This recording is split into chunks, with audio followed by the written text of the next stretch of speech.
শেরপুরে প্লাবিত হচ্ছে নতুন নতুন এলাকা, মৃত্যুর সংখ্যা ৭। টানা বৃষ্টি ও গুজানতেমে নেমে আসা পাহাড়ি ঢলে সৃষ্ট আকস্মিক বন্যায় শেরপুরের নালিতাবাড়ি, ঝিনাইগাতি, নকলাই বৃদ্ধ ও নারীসহ ৭ জনের মৃত্যু হয়েছে বলে জানা গেছে। এদিকে কিছু কিছু এলাকায় বন্যা পরিস্থিতি কিছুটা উন্নতি হলেও নতুন করে ৪ ইউনিয়ন প্লাবিত হয়েছে। এছাড়াও বেসে গেছে ২,০০০-এরও বেশি পুকুর ও মৎস্য খামার। এতে বেশ ক্ষতিগ্রস্ত হয়ে পড়েছেন জেলার কৃষকরা। রোববার ৬ অক্টোবর কৃষি বিভাগ বলেন, পানি পুরোপুরি নেমে গেলে প্রকৃত ক্ষয়ক্ষতির পরিমাণ নিরূপণ করা সম্ভব হবে।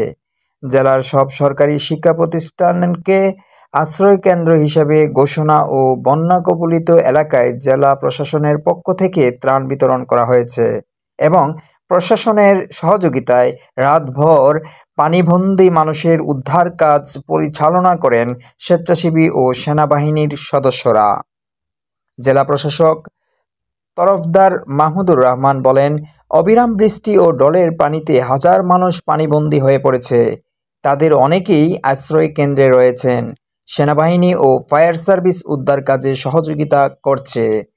আমাদের সংগ্রহে পর্যাপ্ত শুকনো খাবার রয়েছে। পানিবন্দী পরিবারগুলোকে তা সরবরাহ করা হচ্ছে। এছাড়াও ক্ষতিগ্রস্ত কৃষকদের পরবর্তীতে সার্বিক সহযোগিতা করা হবে। সানোয়ার উদ্দিন সৈকত, এসটিভি, ঢাকা।